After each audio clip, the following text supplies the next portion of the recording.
क्या ईरान रुक जाएगा? अली ख़ामनेई के ऊपर हमला हुआ, उनकी जान चली गई और वो शहीद हो गए।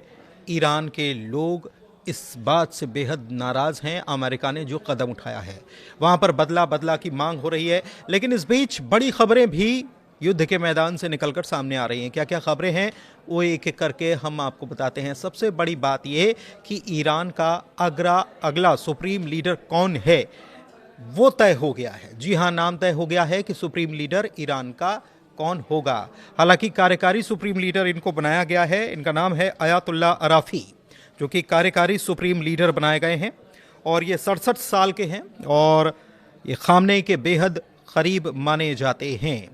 राइट हैंड आप इनको कह सकते हैं। लंबे वक्त से ईरान की धार्मिक राजनीतिक व्यवस्था में अहम भूमिका इनकी रही है।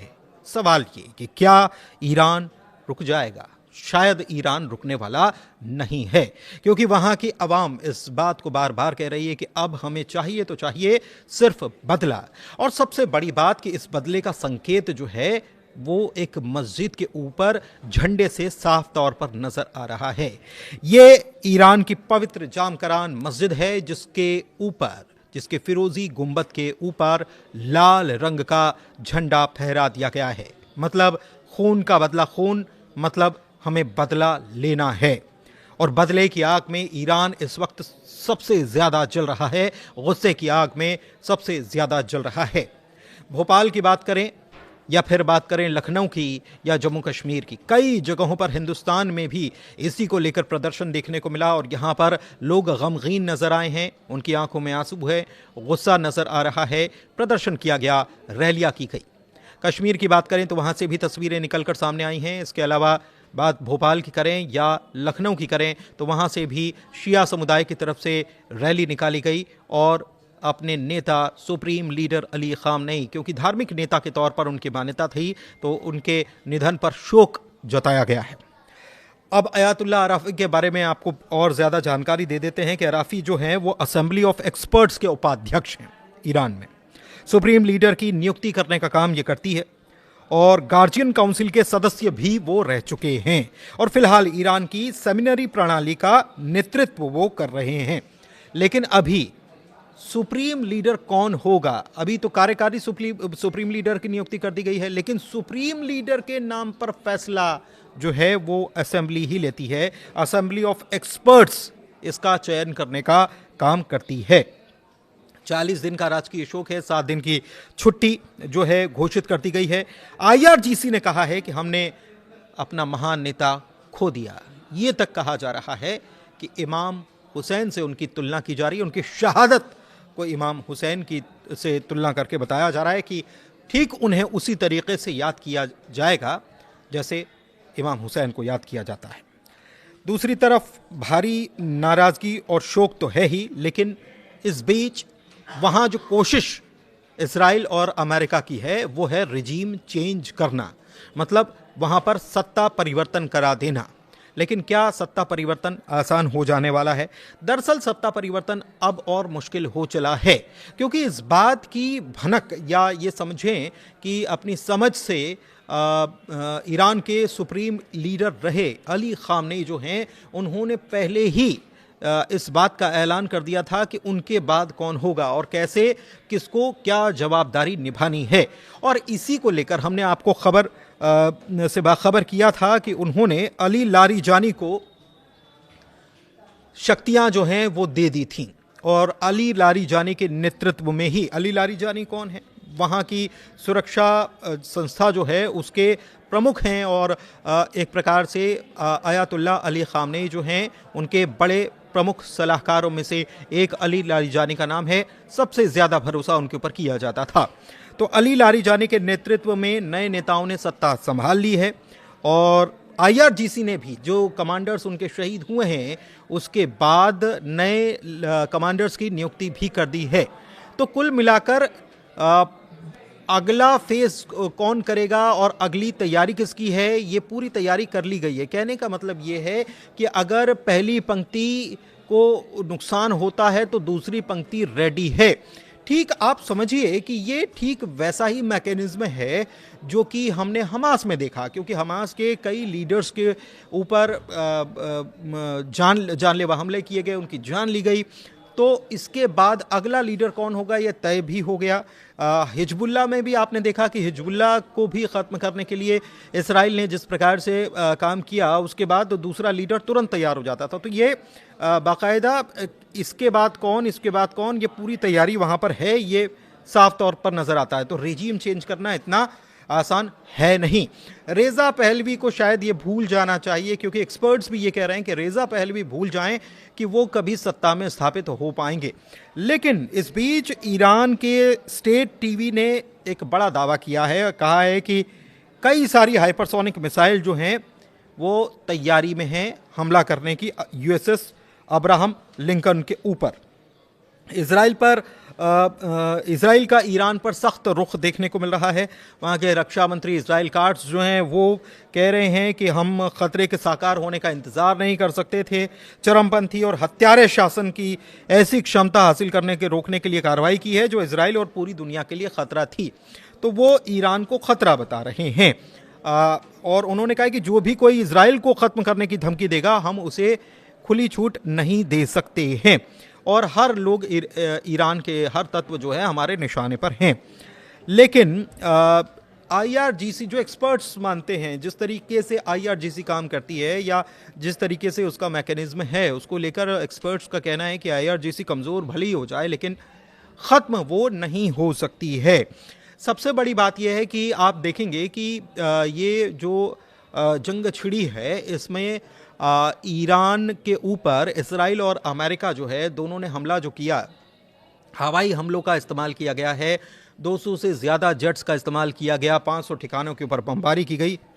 और अभी भी इस वक्त भी नेतन्याहू चेतावनी दे रहे हैं कि हम हज़ारों ठिकानों पर, ईरान के हज़ारों ठिकानों पर हमला करेंगे। लेकिन आईआरजीसी ने भी पूरी तैयारी कर रखी है। आईआरजीसी का ये दावा है कि आगे आगे देखिए होता है क्या, हम भी अपने नेता की शहादत का बदला लेने के लिए तैयार हैं। और अभी हमने जो मिसाइलें आप पर दागी हैं, तेल अवीव की बात करें तो वहाँ पर काफ़ी नुकसान की खबर भी है और वहाँ पर काफ़ी मिसाइलें गिरी भी हैं। इसी वजह से लोग वहाँ पर बंकर में रहने के लिए मजबूर हैं। लेकिन आईआरजीसी ने कहा है कि अभी तो हमने अपनी उन मिसाइलों का इस्तेमाल किया है जिनकी मारक क्षमता कम है, या अपनी पूरी ताकत तो हमने दिखाई नहीं है। अपनी पूरी ताकत दिखाएंगे तो आपको अंदाज़ा होगा कि ईरान क्या है।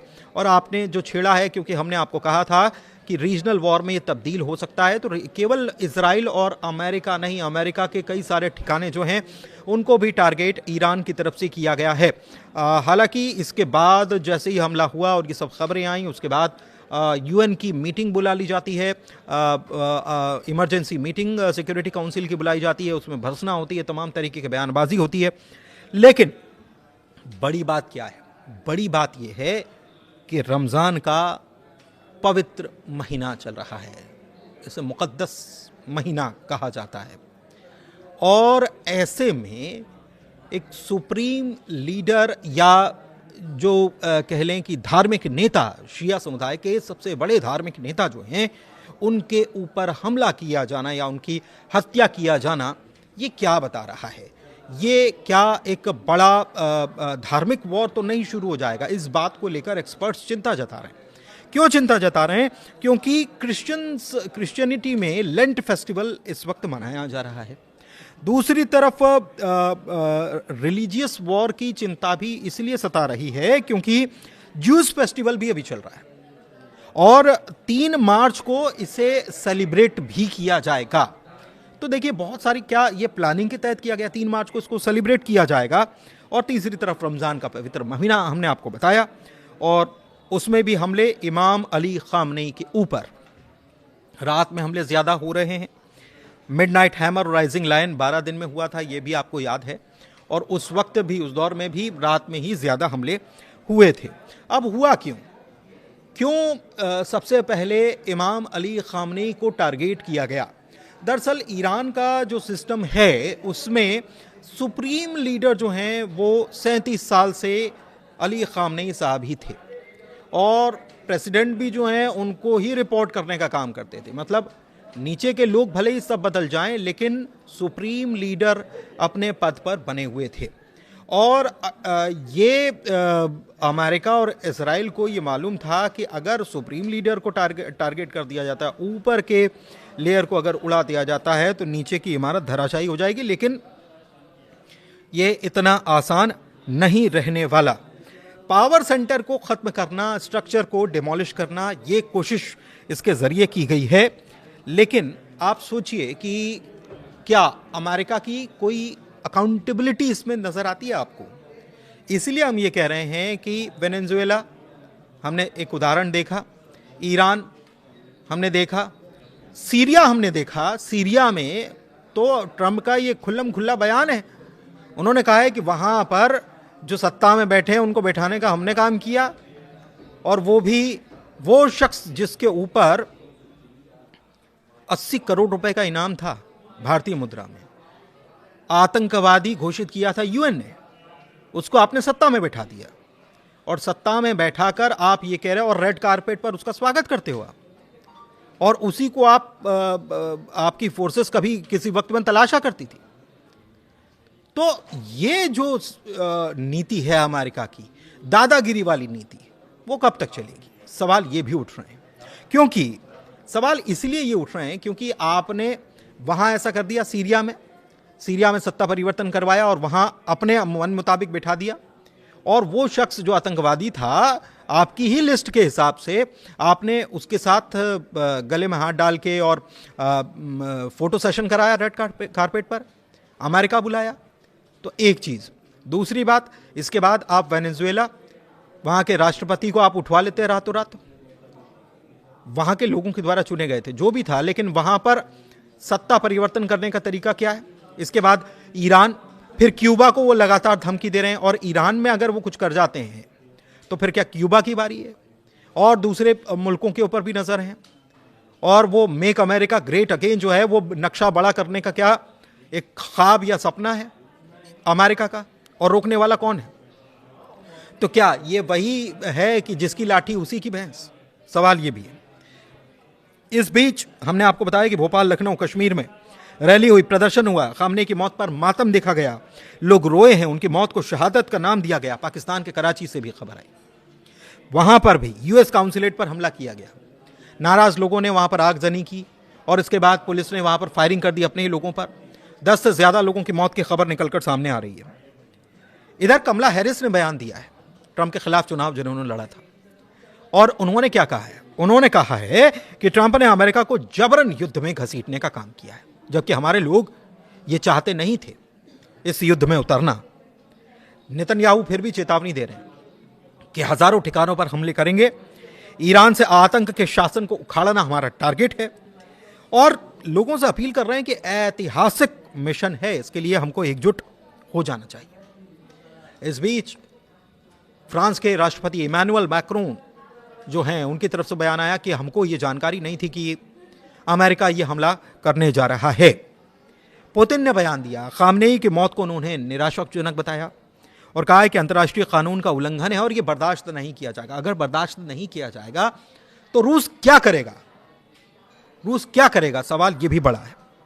इधर ईरान ने एक और ऑपरेशन लॉन्च कर दिया है, ऑपरेशन ट्रू प्रॉमिस, और इसे नाम दिया गया 4 क्यों दिया गया नाम? क्योंकि आईआरजीसी ने कहा है कि ऑपरेशन ट्रू प्रॉमिस 4 के तहत हिंद महासागर में कई हमले किए गए। उनका कहना है कि जेबल अली में खड़े एक जहाज पर 4 ड्रोन से अटैक किया गया और यह जहाज अमेरिकी जहाजों के लिए हथियार ले जा रहा था। हमले में जहाज को नुकसान हुआ और वो काम करने लायक नहीं रहा है। बयान में यह भी कहा गया कि कुवैत के अब्दुल्ला मुबारक इलाके में अमेरिकी नौसैनिक अड्डे पर मिसाइल और ड्रोन से हमला किया गया, जिससे वहां नुकसान हुआ और कई सैनिक मारे गए हैं, घायल हुए। ऑपरेशन ट्रू प्रॉमिस ईरान के हमले का नाम है। आपको मालूम है कि पहले भी ईरान जब भी मिसाइली या हवाई हमले करता है तो उसे ट्रू प्रॉमिस नाम दिया गया है और कार्रवाई आईआरजीसी की तरफ से ही होती। तो ऑपरेशन ट्रू प्रॉमिस 4 लॉन्च कर दिया गया है और यह भी कह दिया गया है कि आज रात देखिए क्या होता है। लेकिन आज अमेरिका ने भी यह कह दिया है कि इतिहास का सबसे बड़ा अटैक देखने के लिए तैयार हो जाइए। और ईरान ने भी साफ चेतावनी दे दी है कि आपको हम बताएंगे कि हमारी ताकत क्या है। अभी 7 अलग अलग जगहों पर अमेरिकी ठिकाने जो हैं मिडिल ईस्ट में, कतर हो, यूएई हो, सऊदी हो, और भी जगहों पर, बहरीन हो, वहाँ सब जगह अटैक किए गए हैं ईरान की तरफ से। ईरान की मिसाइलें उड़ी हैं। तेल अवीव में भी खासा नुकसान हुआ है। जान का नुकसान नहीं हुआ लेकिन माल का नुकसान हुआ है। जान का नुकसान में खबर आ रही कि एक इजरायली महिला की मौत हो गई उसमें। तो अपडेट्स हम आप तक पहुंचा रहे हैं क्योंकि ये युद्ध जो है ये लग नहीं रहा है कि थम जाएगा। डोनाल्ड ट्रंप ये कह चुके हैं कि 7 दिन तक हम अटैक करेंगे, हमारे बम गिरते रहेंगे और अगर ज़रूरत पड़ी तो आगे भी इसका इस्तेमाल करेंगे जब तक वहाँ चीज़ें काबू में नहीं आ जाती। अब उनके काबू में लाने का मकसद या मतलब क्या है, इसे आप बखूबी समझते हैं। फिलहाल ग्लोबल अड्डा में इतना ही। मुझे इजाज़त दीजिए। बहुत शुक्रिया।